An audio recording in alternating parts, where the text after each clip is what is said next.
સુરતની જાણીતી ટેક્સટાઇલ નગરી હાલ વરસાદની આફતનો સામનો કરી રહી છે।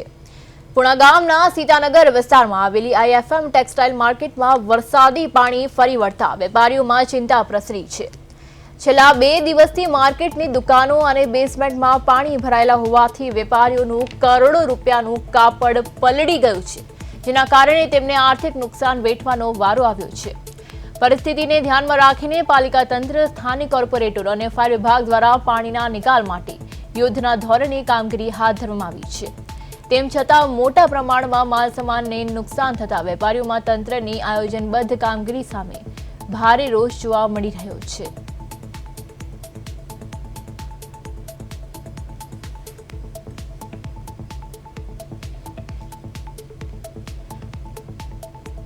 ત્યારે જેવી રીતે સુરતની આઈએફએમ ટેક્સટાઇલ માર્કેટમાં પાણી ભરાયા છે। 2 દિવસથી માર્કેટમાં પાણીનું સામ્રાજ્ય છવાયું છે। વેપારીઓનો કરોડો રૂપિયાનું નુકસાન થયું છે, કારણ કે કાપડ જે મોટા પ્રમાણમાં પલળી ગયું છે, જેથી કરીને તેમને આટલું મોટું આર્થિક નુકસાન વેઠવાનો વારો આવ્યો છે।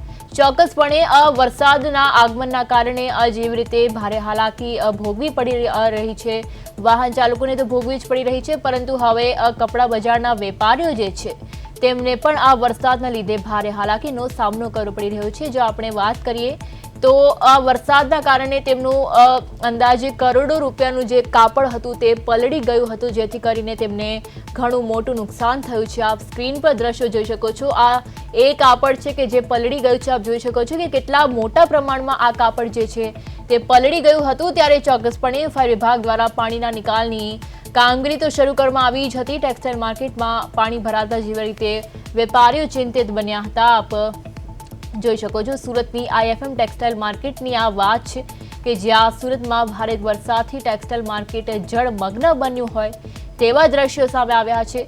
દુકાન અને બેઝમેન્ટમાં પાણી ભરાતા ભારે નુકસાન થયું છે। ત્યારે આ નુકસાનની જો આપણે વાત કરીએ તો આ નુકસાનમાં આ વરસાદ જેવી રીતે વરસ્યો છે તેના લીધે ટેક્સટાઇલ માર્કેટમાં કરોડો રૂપિયાનું જે કાપડ હતું તે પલળી ગયું હતું, જેથી કરીને હવે આ કાપડ કોઈ કામનું નથી રહ્યું, જેથી કરીને ચોક્કસપણે કહી શકાય કે વેપારીઓને કરોડો રૂપિયાનું નુકસાન થયું છે। ફાયર વિભાગ તો ચોક્કસપણે પાણીના નિકાલની કામગીરી શરૂ કરી જ હતી, પરંતુ જે કાપડ પલળી ગયું હતું હવે તેનું કંઈ થઈ શકે તેમ નથી। તેનું તો નુકસાન થયું જ છે, તેનું નુકસાન વેઠવાનો વારો તો વેપારીઓને આવ્યો જ છે। ત્યારે કરોડોનું કાપડ જેવી રીતે પલળી ગયું હતું, ત્યારે આ કાપડ પલળતા વેપારીઓની હાલત હવે વધુ કફોડી બની છે, કારણ કે આવી રીતે જ્યારે કરોડો રૂપિયાનો માલ સામાન જેવી રીતે ખરાબ થઈ જાય ત્યારે ચોક્કસપણે વેપારીઓ ચિંતિત બન્યા છે। ત્યારે સ્થાનિકો અને તંત્ર દ્વારા નિકાલના પ્રયાસો તો હાથ ધરવામાં આવ્યા છે, પરંતુ 2 દિવસથી માર્કેટમાં પાણીનું સામ્રાજ્ય યથાવત જ જોવા મળી રહ્યું છે।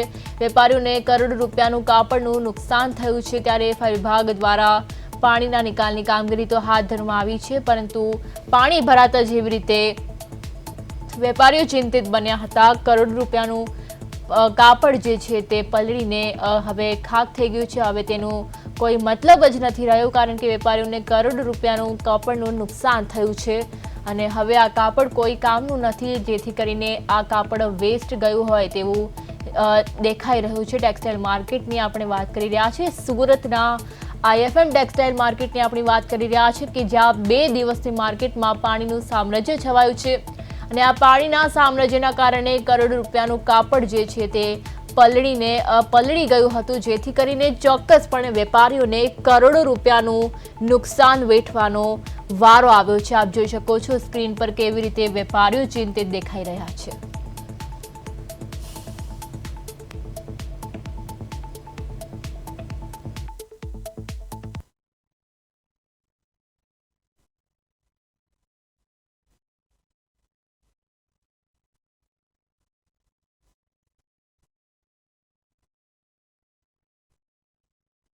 બે 3 દિવસથી એટલો વરસાદ પડ્યો એ એક હારે 10 થી 15 મિનિટમાં ગ્રાઉન્ડ ફ્લોર ને બેઝમેન્ટમાં એક હારે પાણી ઘૂસી ગયું હતું। તો ગ્રાઉન્ડ ફ્લોરમાં 1.5 ફૂટ જેટલા પાણી ઘૂસી ગયા હતા। બેઝમેન્ટમાં 60 થી 70 ઓફિસ આવેલી છે, એ આખી પાણીથી ભરેલી છે અને નીચે બેઝમેન્ટમાં 60 થી 70 કાર પડેલી છે।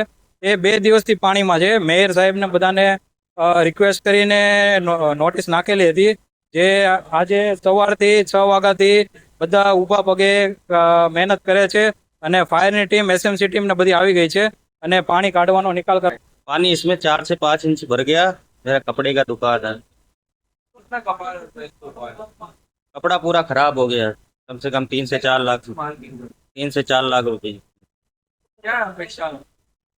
अपेक्षा तो क्या, ये एसएमसी वाले अभी ध्यान दे तो आगे से सही रहेगा।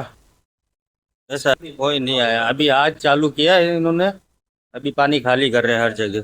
ऐसा है, થોડા ધ્યાન દેના તો ઇન ફ્યુચર।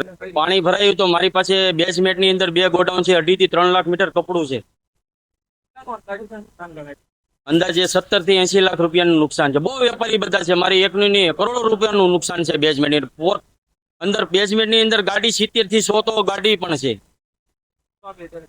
બેદરકારી તો શું, હવે આ તો અચાનક પાણી આવી ગયું હોય તો થોડુંક તંત્ર અને સરકાર ગવર્મેન્ટ થોડીક સહાય કરે અને થોડુંક સપોર્ટ કરે પાણી નીકળવા માટેનો। આજે 3જો દિવસ છે પાણીનો। સુરતમાં જે પ્રકારે વરસાદ પડ્યો અને ત્યારબાદ જે પ્રકારેની સ્થિતિ એટલે કે ખાડીપુર સહિતની જે સ્થિતિ હતી, પરંતુ હવે જે પ્રકારે તારાજીના દ્રશ્યો છે તે જે પ્રકારે માર્કેટોમાં જે રીતે વેપારીઓને જે નુકસાન છે તે વેઠવાનો વારો, અને જે પ્રકારે પાણી છે તે અંદર બેઝમેન્ટમાં જે પ્રકારે ભરાયું છે અને જેને લઈને સુરતના પૂર્ણાગામ સીતાનગર ખાતેલી આવેલી આ આઈએફએમ માર્કેટ છે અને તેમાં પાણી ઘૂસેલા છે। અને જે રીતે જોઈ શકીએ છીએ કે છેલ્લા 2 દિવસથી દુકાનોના જે બેઝમેન્ટમાં પાણી ભરાયા છે અને પાલિકા, સ્થાનિક કોર્પોરેટર અને ફાયર દ્વારા જે પ્રકારેની અત્યારે ફાયર વિભાગ દ્વારા જે પાણીનો નિકાલ કરવામાં આવી રહ્યો છે તેમાં જે રીતનું જોઈ શકીએ છીએ તે મુજબના કે અહીં હજુ પણ કેટલોક લાંબો સમય છે તે લાગી શકે છે પાણી નિકાલમાં। જે પ્રકારે પાણી બેઝમેન્ટમાં ભરાયું છે અને જેમાં કરોડો રૂપિયાનું છે તે નુકસાન થયું છે।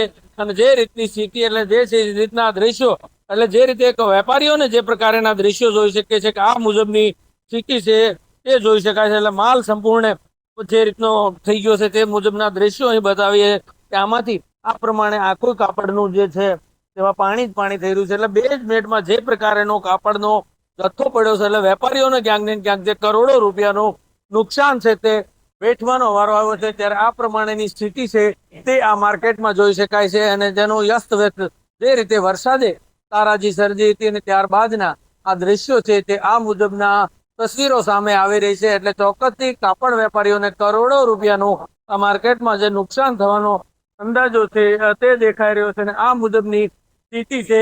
ત્યારે જે પ્રકારે દ્રશ્યો છે તે હવે તારાજીના સામે આવ્યા છે। બીજી તરફ મહાનગરપાલિકાનું તંત્ર તે પાણીનો નિકાલ કરી રહ્યું છે, પરંતુ જે પ્રકારેનો વરસાદ પડ્યો હતો અને જે રીતની સ્થિતિ બેઝમેન્ટમાં જે રીતના લોકોના કાપડ અહીંના વેપારીઓના માર્કેટમાં જે પ્રકારે હતા તેમના જોઈ શકીએ છે તેવા દ્રશ્યો એટલે નુકસાની લાંબી ટૂંકે થઈ છે। ત્યારે અહીંના સ્થાનિકો સાથે પણ વાત કરવાનો પ્રયાસ કરીશું શું કહેવું છે તેમનું, કારણ કે જે પ્રકારે પાણીનો નિકાલ માટેની જે તમામ પ્રક્રિયા છે તે મહાનગરપાલિકા દ્વારા હાથ ધરી છે, પરંતુ આ રીતની સ્થિતિ છે તે અહીં જોવા મળી રહી છે અને ખાસ કરીને વેપારીઓને જે પ્રકારે એનું નુકસાન છે તે વાટવાનો વારો આવ્યો છે। શું કહેશો તમે, જે માર્કેટમાં કઈ રીતની સ્થિતિ છે અત્યારે? અત્યારે એસએમસી દ્વારા ફાયરની ગાડીઓ, એસએમસીની ગાડીઓ અને પમ્પિંગનું પાણી બહાર નીકળવાનું કામ શરૂ છે અને અત્યારે લગભગ ઓછામાં ઓછી 10 મોટરો મૂકેલી છે અને ફાસ્ટ કામ ચાલુ છે। આખું બેઝમેન્ટ પાણીનું ભરાઈ ગયેલું હતું ઉણાગામ વિસ્તારમાં। કેટલોક માલ હશે વેપારીઓને? અંદર વેપારીઓનો માલ તો બહુ ઝાઝો ડૂબેલો છે। 200 જેટલી 4 વ્હીલો છે અને 300 જેટલી 2 વ્હીલો છે। તમે શું કહેશો, જે રીતે અહીંયા નિરીક્ષણ કરું કઈ રીતની સ્થિતિ છે? વરસાદ ગઈકાલથી બંધ છે છતાં આ રીતની સ્થિતિ છે। અહીંયા જે સ્થિતિ છે તે ખૂબ આપણે દયનીય છે અને અહીંયા વેપારીને પણ ખૂબ મોટું નુકસાન થયું છે। તો વહેલી તકે અમે તેનો નિકાલ કરવા માંગીએ છીએ અને અત્યારે અમે સૌ કોર્પોરેટરશ્રીઓ, કાર્યકર્તાશ્રીઓ સાથે મળીને અત્યારે તેનો સમસ્યાનો નિકાલ કરવા આવ્યા છીએ અને તે લોકોને મદદે આવ્યા છીએ। આજે જે પ્રકારે પાણીનો નિકાલ કરવામાં આવવાનો જે પ્રયાસ છે તે કરવામાં આવ્યો છે, પરંતુ જે પ્રકારની સ્થિતિ એટલે માર્કેટમાં વેપારીઓને છે તે મોટું નુકસાન છે તે થવાની અત્યારે શક્યતા છે। એટલે આંખ આંકવો તે અશક્ય છે અને જે પ્રકારે જોઈ શકીએ છે દ્રશ્યો આ મુજબની સ્થિતિ છે। ત્યારે વેપારીઓ અત્યારે આવ્યા છે અને વેપારીઓ સાથે એથી વાત કરવાનો પ્રયાસ કરીશું શું કહેવું છે તેમનું, કારણ કે જે પ્રકારે વરસાદ બાદ હજુ પણ આ તારાજી અને ખાસ કરીને બેઝમેન્ટમાં જે પ્રકારે પાણી ભરાય છે ત્યારે આ મુજબની સ્થિતિ છે તે જોવા મળી રહી છે। એટલે ફાયર વિભાગથી લઈને સ્થાનિકો પણ હવે પાણીનો નિકાલ કરવા માટે આવી પહોંચ્યા છે, પરંતુ જે રીતનું આખું માર્કેટ આટલું મોટું માર્કેટ છે ને જે પ્રકારે બેઝમેન્ટમાં જઈ શકાય તેવી સ્થિતિ નથી। એટલે અનેક વાહનોથી માંડીને જે પ્રકારે નુકસાન છે તે જોવા મળી રહ્યું છે અને આ મુજબની તસવીરો છે તે સામે આવી રહી છે. એટલે ચોક્કસથી જે પ્રકારે વરસાદની તારાજી બાદ વેપારીઓ એટલે કાપડ વેપારીઓને આ મુજબની સ્થિતિનો સામનો છે તે અહીં કરવો પડી રહ્યો છે અને જેને કારણે મોટું એટલે કહી શકાય કે ન આંકી શકાય એટલે કરોડો રૂપિયાનું નુકસાન છે તે થવાની ભીતિ છે તે અહીં જોવા મળી રહી છે. ત્યારે ચોક્કસથી વેપારી અને કેવી રીતે હવે ઊભું થયું, કારણ કે એક સારા વરસાદે સુરતની સુરત બગાડી નાખી છે અને તે મુજબના દ્રશ્યો છે. ત્યારે વેપારી સાથે વાત કરીશું. શું કહેશો, કે પ્રકારનું પાણી ભરાયું હતું? ગઈકાલથી વરસાદ નથી પણ અત્યારે કેવી સ્થિતિ પાણી? અત્યારે પાણી નીકળવાનું ચાલુ થઈ ગયું છે. કેટલું અંદર પાણી ભરાયું હતું? આખું રહી આખું ગ્રાઉન્ડ લેવલ સુધી હતું. કેટલું વેપારીઓને નુકસાન થયું? વેપારીઓને લાંબો ટૂંકું નુકસાન થયું. મારી પોતાની 7 દુકાન અંદર છે. તમારો કેટલો અંદાજ પાણી? મારો 70-80 લાખ રૂપિયાનો.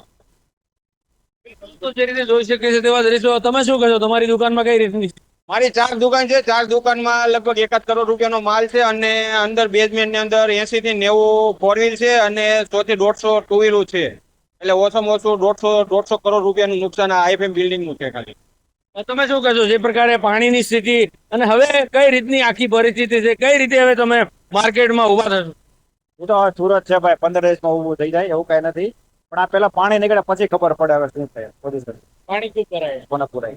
બિલકુલ. તો જે પ્રકારે પાણી ભરાયા હતા અને જેને કારણે નુકસાની છે તે વેપારીઓને વાટવાની સાથોસાથ વાહનો પણ અનેક છે તે પાણીમાં ગરકાવ થઈ ગયા છે અને આ મુજબની સ્થિતિ છે તે જોવા મળી રહી છે. ત્યારે હવે સુરતમાં જે પ્રકારે 2 દિવસથી વરસાદ બનશે પરંતુ પાણી છે તે નીકળવાનું નામ નથી રહ્યું. એટલે સુરત મહાનગરપાલિકાનું તંત્ર દ્વારા હવે કામગીરી પાણી કાઢવાની કવાયત હાથ ધરી છે. ત્યારે પાણી નીકળ્યા બાદ વેપારીઓનો ચોક્કસ આંકડો છે તે બહાર આવી શકે, કારણ કે નુકસાન છે તે લાંબુ ટૂંકો થઈ એની આશંકા હાલ સેવવામાં આવી રહી.